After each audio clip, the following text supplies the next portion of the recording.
네, 오늘의 첫 번째 키워드는 골든돔 만나보도록 하겠습니다.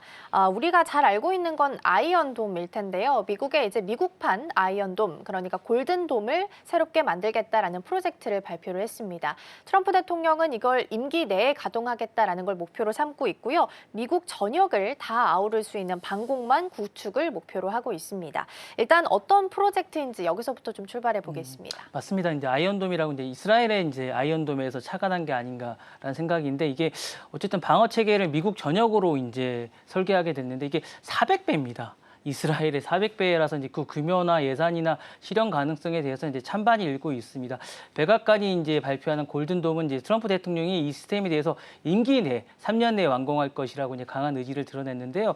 이것은 이 미 본토 내를 보호하는 세계 최고의 방어 시스템이 될 것이라고 이야기를 했고 심지어 우주에서 날아가는 오는 미사일도 요격하겠다라고 얘기했습니다.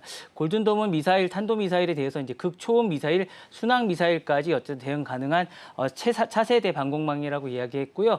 우주 기반의 어쨌든 요격 체계라든가 AI 탐지라든가 이런 어쨌든 탐지 레이더라든가 무기 대응 기술의 핵심의 어쨌든 축이라고 언급을 했는데 문제는 이제 어쨌든 이게 뭐라 그럴까요? 이제 어쨌든 예산입니다. 예산 1,750억 달러라고 엄청난 예산이기 때문에 우리나라 돈으로 어쨌든 240조라는 예산이 제시됐는데 이 예산이다 보니까 엄청난 예산이다 보니까 이걸 어떻게 감당할 것인가라는 문제가 좀 생각하는데 문제는 이게 어쨌든 트럼프 쪽에서 예산이 이 정도지만 어쨌든 의회에서 예산안은 최대 5,420억이기 때문에 750조라는 예산이 치솟다 보니까 너무나 많은 예산이 나오다 보니까 이게 감당이 될 수 있을까라는 어떤 경고가 나오고 있기 때문에 이게 너무 많은 예산이 아닌가라는 생각이 좀 들고요.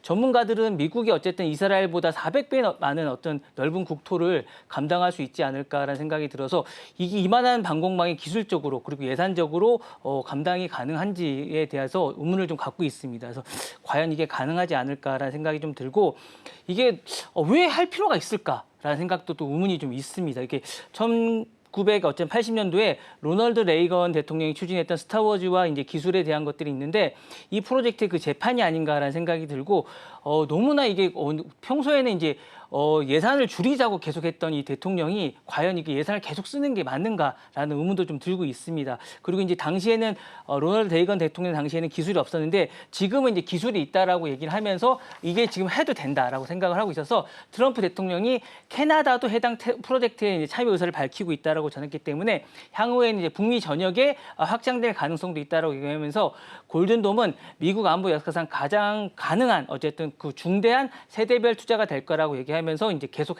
할 필요가 있다라고 이야기하고 있습니다. 그래서 미국 본토에서 이제 계속 하게 되면 이제 이런 부분이 차세대에도 이제 세대별로 가장 유대한 유산이 되지 않을까라고 이야기하고 있습니다. 네. 네, 골든돔 프로젝트 살펴보고 있습니다.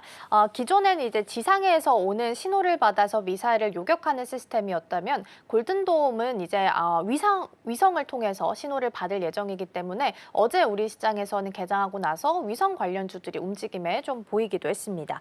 그러면 만약에 트럼프 대통령이 이야기했던 이 골든돔에 대한 프로젝트가 만약에 완수가 되게 된다면 어떤 변화가 좀 있게 될까요? 어쨌든 뭐 저는 이게 과연 할 필요가 있을까라는 이런 생각이 좀 들어요. 이게 과연 이게 왜 하는지 좀 강한 대통령, 강한 미국 이런 생각을 좀 들면서 이게 군산 어떤 그런 의미가 좀 있는 생각이 좀 드는데 미국 본토 방어 전략에 전면 재정비가 좀 있지 않을까라는 생각이 좀 들면서 기존 미사일에 대한 어쨌든 방어 MD라고 하죠. 이게 어쨌든 IBM의 어떤 요격하는 제한 개념에 가까웠다면 골든돔은 어쨌든 전역의 통합형 다층 방어막에 대한 확장 시도가 있을 것 같은 그런 생각이 좀 듭니다. 특히나 어쨌든 미 우주 기반의 어쨌든 요격 체계까지 어쨌든 포함한 계획이 국토 전면에 대한 실시 전방위를 상징한다고 할 수 있을 것 같아서 미국 본토 방어에 대한 전면 재정비가 좀 있을 것 같아요. 그래서 이게 좀 있을 것 같고 그다음에 극초음 미사일 대응에 대한 방어가 전력 강화될 것 같은 그런 생각이 듭니다. 그러니까 정교한 어쨌든 탄도 미사일의 미국 정어 방어가 전체를 이제 방어하는 체계가 좀 될 것 같은 생각이 듭니다. 그래서 그런 생각이 좀 들 것 같고 국방 산업이나 우주 산업의 융합이 좀 촉진이 있을 것 같은 그런 생각이 듭니다. 그래서 이게 아무래도 국방 산업이나 전체 로비가 좀 있는 게 아닌가라는 생각도 조금 있습니다. 그래서 위성 추적이라든가 이런 게 좀 있을 것 같고 일론 머스크 쪽에 약간 뭔가도 좀 있지 않을까라는 생각도 조금 있습니다. 그리고 이제 중국이랑 러시아 군사 균형에 대한 구도 변화도 좀 있을 것 같습니다. 그래서 군사라든가 이쪽에 어쨌든 구도 변화가 정치적으로 좀 있을 것 같은 좀 생각도 들면서 이런 쪽에 상징적인 변화가 있으면서 미국 본토의 미사일 방어 역량이 비약적으로 상승할 것 같은 생각도 듭니다. 그러면서 글로벌의 군비가 경쟁이 가속화되지 않을까라는 생각이 들면서 이게 단순히 그러면 이게 미국 혼자 감당할 것인가 아니면 이게 또 다른 나라에도 뭔가 너희도 군비를 상승하니까 너희도 책임을 지라고 하지 않을까라는 염려도 좀 있습니다. 그래서 국방산업이 민간 우주에 대한 파급력이 확대되면서 이게 우리나라나 다른 나라에도 뭔가 책임을 지라고 하지 않을까라는 걱정도 좀 있고 동맹체계나 글로벌 방위 협력이 재편되지 않을까. 골든도미 장군이 미국 방어가 혼자 하게 되겠지만 유럽이나 일본이나 대만, 한국 이런 나라에도 확장의 억지력이 있으면서 너희도 뭔가 하라고 하지 않을까라는 걱정이 좀 앞서지 않을까 이런 생각도 좀 듭니다. 네. 네, 골든돔 프로젝트가 일단은 만약에 완수가 되게 된다면 다음 다양한 변화들이 있을 거고 그리고 어떻게 보면 결과적으로 마지막에는 국방력을 좀 높이는 방향으로 가지 않을까라는 생각도 좀 듭니다.